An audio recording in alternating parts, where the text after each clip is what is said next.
Well, we talked about guitars quite a bit. Now let's talk about amplifiers. This is my first guitar amp, my first tube amp.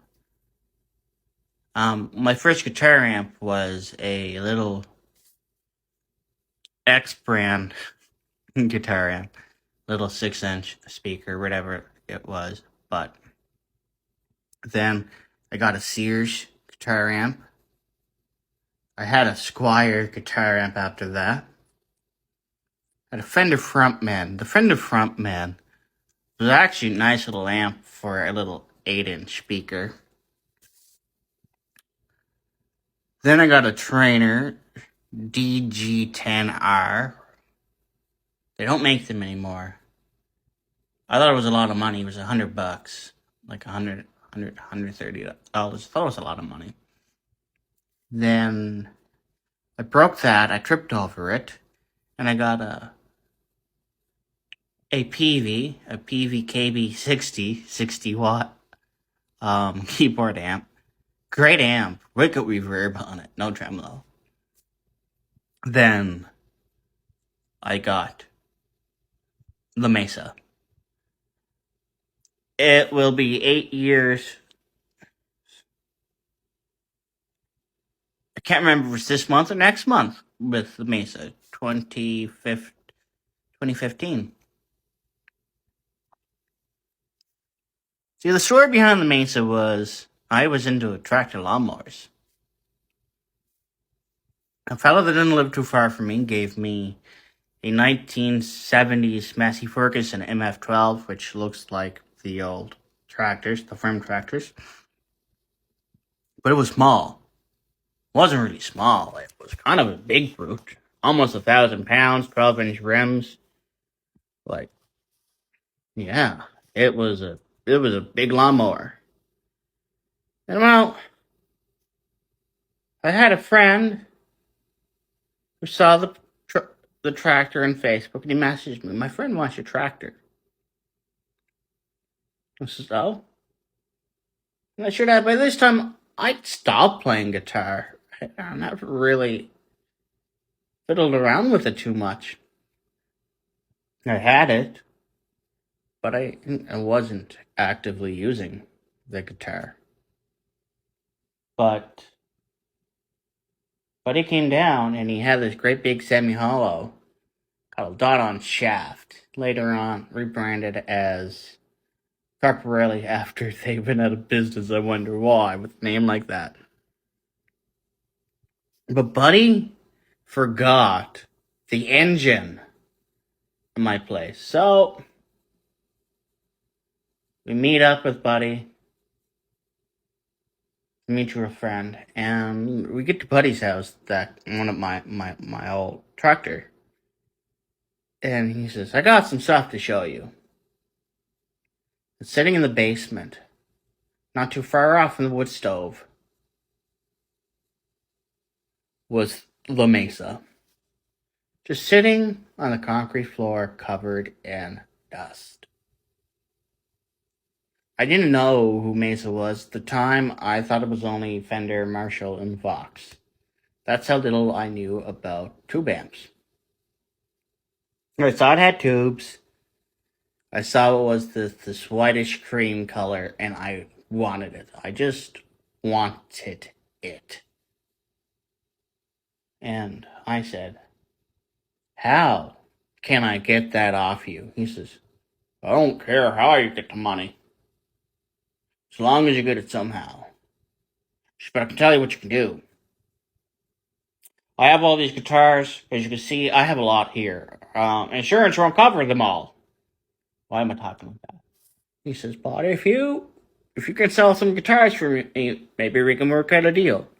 So I loaded up probably 10 guitars or so, and I sold them. I made a profit off of them. In a way I did, in a way I didn't, because when I went back, I got the amp. Because the extra money, which technically was his money, but I got the amp in return. That's how much of a profit it was. So I got the old got the old Mesa on commission. And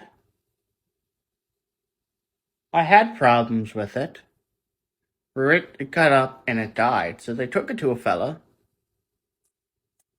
And came back working, but Buddy took out the old tubes that were in the power section and threw in China, uh, like roof tubes. Wasn't very happy. I just wasn't very happy. Never said anything to him because he was quite a big fella. I I'm not, and so give or take another probably 4 years, and has issues again. So I take it up to the fella who worked on it before, which was a huge mistake because he wouldn't give it back. He gave me the wrong address. Someone told me his address, and one of my friends, showed up unexpectedly and picked up my amp, drove back. He wasn't very happy with me. I wasn't very happy with him. We don't talk. And then less than 4 years later, there's problems again with the amp. And ironically, a well-known guitarist around these parts had a Pro Reverb worked on the same guy that done my Mesa at the same time, because it was at his house. The same time my Mesa was there. Also failed. The same time my Mesa failed. Then one of the fellows in the guitar forum messaged me, well, if you can find a way down to my place, I can take a look at it. That was a little over a year ago. No, actually, I think it was exactly a year ago. This month. Um. So we hightailed it down past the capital. Dropped it off. I trusted him because, well, he had this other guy's precious Pro Reverb there. That's a valuable amp. Not realizing my amp's worth more than the Pro Reverb. And just, again, lack of knowledge is wasn't until the last couple of weeks that I actually realized what I had. And he messages me basically, I can't leave this like this. It's a wonder it's even working at all. So he does a lot of work, like a lot, and he sent it back,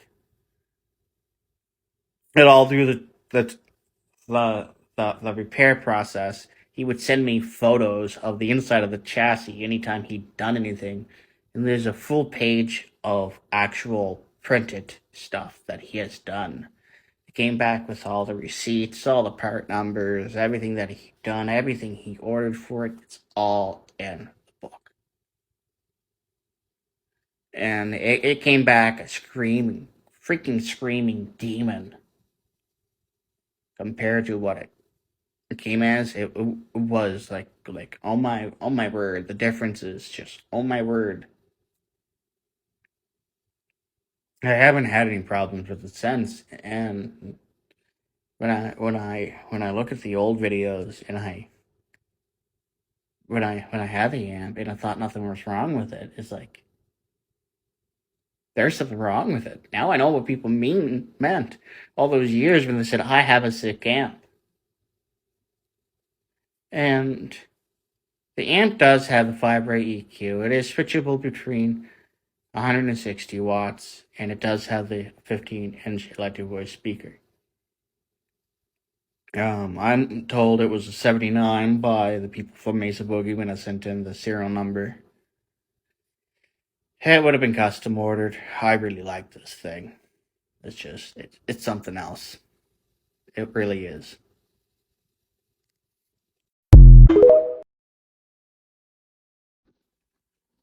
This is a 74 Fender Twin Reverb. It is technically my third tube amp. Well, in a way. See, I bought a Vox AC30 VR because I always liked the Vox AC30. I've tried a few of them in the stores, and they're an amazing amp. But that AC30 VR was absolutely trash. Um, I now know that a lot of that has to do with your speakers. With a good set of speakers, that amp probably would have been amazing. I was disappointed that it never had tremolo, though. So, well, a friend of mine has an early 70s, still has the Fender, like the tail under the Fender. And for a long time, I would joke around, want to sell you a twin. If you sell me my twin, you can go buy yourself a Pro, because he has love for the Pro Reverb, but he doesn't have the cash for one. So he's keeping his pristine, like, showroom floor condition twin at home. I kind of don't blame him. There's not a freaking mark on it. And so I ended up with this last fall. It wasn't perfectly working. The tremolo didn't work. I brought it up to the guy who worked in the Mesa, and he got the tremolo fixed. Replaced the little flashing lighty thingy. I can't remember, Oculus or something like that. And I just didn't do anything. It happened to be a cold solder in the tremolo circuit. The previous owner installed vintage 30s in it. Actually, correction. He bought it with vintage 30s. He threw in a set of Guitar House G12C smooth cones, which is what I wanted to buy it with, but he wouldn't budge. And he sent it to me with these crappy vintage 30s. I shouldn't say crappy. They're just not my style. As you guys can hear in the videos when I'm playing this thing, they're a good sounding speaker, but they just, in my head, they're just not what I want. They're not what they're just, they don't do it for me. But the amp itself, the amp does it for me. The speakers, I just think the speakers are the wrong choice. So, I do have a new set of speakers for it. Just a second. I just picked up these Celestion Greenbacks. They're UK-made Celestions. So there's a set. There's a pair. And if you look, I got the flight case with the twin reverb. It's kind of funny because one day when I was playing the twin, I realized there was a name on the back of the twin. It was on a little sticker of one of them labeling guns. And I looked them up and I said, "Hey, did you used to own a twin reverb?" He says, "Yeah, but I sold it to so and so." And I said, "Yeah, I bought it off of so and so. Your name's on it." He said, "Oh, I said, can't remember how the conversation started, but he said, "Oh, my dad got one of them labeling guns, and he kind of went crazy, and he labeled everything." And I laughed, and I said, "Ha ha, my father, when he first got a labeling gun, he labeled everything in the house. Dishes, this, that, this. You name it, it was labeled." We just kind of laughed. And I asked, "Did you get the amp serviced?" And he said, "Yes." I said, "Why didn't you get the tremolo fixed?" He said, "Because I don't use tremolo." I was kind of wanting to get some background, some history on it. And he told me that the fella who worked on my Mesa that wouldn't give it back was the same guy who worked on the freaking Twin. So I was I was not happy. So I was nervous that I bought myself a POS because it was serviced by a guy who I did not trust. You know, took it down to Buddy's house. Buddy looked at it, gave the amp a full clean bill of health. He said, yes, everything that needs to be done to the Twin has already been done. He says, it's so quiet. He says, there's no need to do any of that stuff because it doesn't really make a noise. So I was happy with that. It's not as good a shape as the Mesa, but it is a gigged amp. It is from 74. That's 49 years old. It is heavy. Sounds great. It really does, but it's just not the sound I'm looking for out of a Twin. I think a part of it also is that